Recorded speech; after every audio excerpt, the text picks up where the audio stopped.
सो politics में कोई किसी का सगा नहीं है। अगर कोई किसी के सगे है वो है गद्दी से, मतलब कि कुर्सी से। सबको कुर्सी से मतलब है, वही एक मेन एम्बिशन है, मेन गोल है सबके पॉलिटिक्स के अंदर। ये मान लेना जरूरी है क्योंकि अब गोशा महल का जो गद्दी है ना, गोशा महल की जो सीट है वो अब खाली पड़ी हुई हो रही, क्योंकि जो बीजेपी के एक टी राजा सिंह वो जो रेजिग्नेशन दिए थे उसका एक्सेप्टेंस हो गया। जो तेलंगाना बीजेपी के लिए बहुत एक शौक है, मगर वो एक एक्सेप्ट कर लिए सेंट्रल गवर्नमेंट से। जो सेंट्रल की जो बीजेपी है वो जो रेजिग्नेशन है वो एक्सेप्ट कर ली थी, और उसके रीजंस के बारे में हम दूसरे वीडियो से बात करे थे, फिर से उसको एलाबोरेट नहीं करना है। मगर अब यहाँ पे हुआ यूं कि गद्दी बहुत इंपॉर्टेंट है, तो अब यहाँ पे ये चर्चा चल रही कि ये सीट अब खाली है, अब इससे बाई इलेक्शंस होंगे, क्योंकि अब राजा सिंह इसके ऊपर नहीं बैठ सकते ना। ये चीज को रिप्लेस करने वाले हैं माधवी लता से।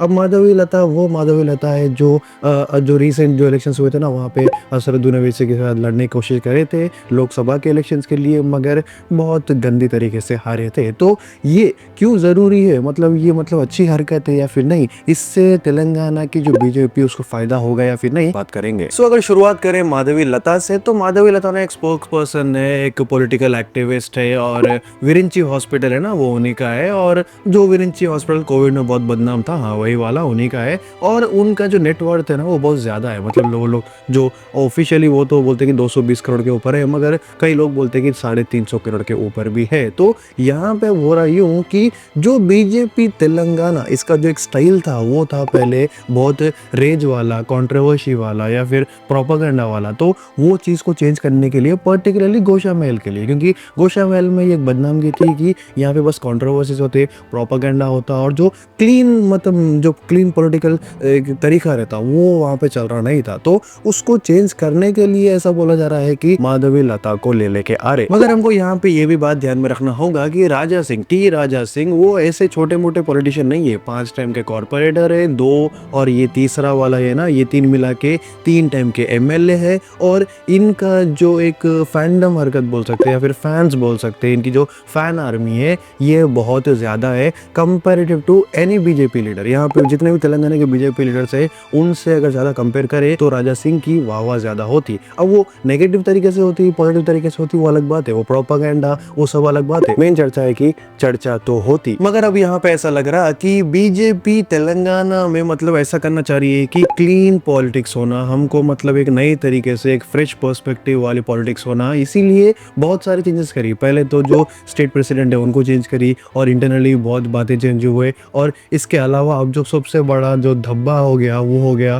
कि लोगों का कहना यही है कि भाई राजा सिंह को निकालना बहुत बड़ा धब्बा हो गया, बहुत बड़ा धक्का भी लगा हमको, क्योंकि ये बहुत एक खतरनाक ऐसा स्टंट है जिसकी वजह से या तो बीजेपी बहुत आगे बढ़ेगी या फिर बहुत नीचे आ जाएगी। तो यहाँ पे जो लोगों का कहना है और बीजेपी के कार्यकर्ता का कहना है, और टी राजा सिंह ने रेजिग्नेशन के टाइम पे बोला था कि जो लॉयल्टी है वो बहुत बेकार हो रही बीजेपी के अंदर, क्योंकि हम इतने सालों से लॉयल थे बीजेपी के लिए और वो हमको बिना कुछ मतलब एक साइड लाइन कर दिए, मतलब कुछ कंसिडर ही नहीं करे, हमको निकाल के फेंक दिए। अब अगर ग्राउंड रियलिटी की बात करें तो बहुत लोगों का यही कहना है कि माधवी लता जो असदुद्दीन ओवैसी से उतने बड़े बड़े चर्चा करके हार गई थी, उसको फिर से चारमीनार या फिर मलकपेट के ऐसे एरियाज में लड़ा सकते हैं, मगर गोशा महल के जो एरिया है उसमें लेके आने से जो राजा सिंह का इम्पैक्ट है वो तो नहीं हटेगा। अब यहाँ पे एक प्राइमरी लाइन है, एक जो छोटी लाइन है उसको समझना है, वो ये है कि वहाँ पे बीजेपी के सपोर्टर्स है, तो कहीं ना कहीं अगर बाई इलेक्शंस हुए तो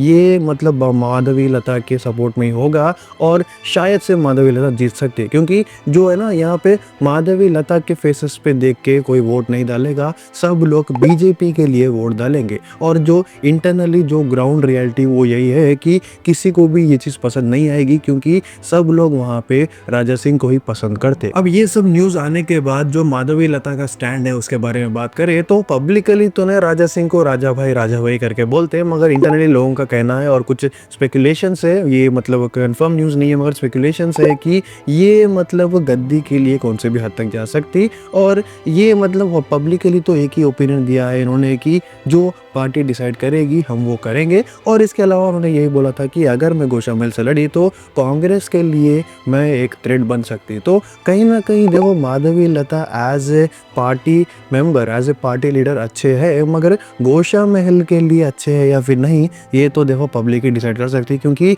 वहाँ पे एक ही लीडर है जो इम्पैक्ट पहले से बना के रखा हुआ है और अभी भी मतलब रिजाइन करने के बाद भी इम्पैक्ट उन्हीं का है और वही नाम है टी राजा सिंह। अभी कंक्लूजन पे आए तो हाँ, जो टी राजा सिंह है उनका जो रेजिग्नेशन है वो एक्सेप्ट हो चुका है और शायद से अब ऐसा लग रहा कि ये कंफर्म बात है। अब जो रिसेंटली जो बात चल रही थी कि अमित शाह ने भी बीच में इनको आके रोका है, तो शायद से ऐसा लग रहा है कि वो भी नहीं होने वाला है और यहाँ से टी राजा सिंह का जो पॉलिटिकल करियर है वो खत्म हो जाएगा शायद, लगता है बीजेपी के अंदर, या फिर यहाँ पे कुछ कमबैक हुआ तो हो सकता बाद में। मगर ये गोशा महल की सीट के लिए अब जो बाई इलेक्शंस होंगे उसमें माधवी लता को कंसिडर कर रहे, मगर जो एक पर्टिकुलरली इंडिविजुअल की तरीके से बात करें तो उनको सीट्स मतलब जो वोट्स है वो मिलेंगे नहीं, वो नहीं मालूम, बीजेपी के नाम पे मिल सकते हैं। अब इस चीज के बारे में आपका क्या कहना है? क्या राजा सिंह को निकाल के बीजेपी अच्छी हरकत करी? क्या माधवी लता को गोशा महल में लाना जरूरी था या फिर नहीं? सब कुछ कमेंट करके बोलो। और अगर आपको ऐसे ही कंटेंट और पसंद है तो एक काम करो,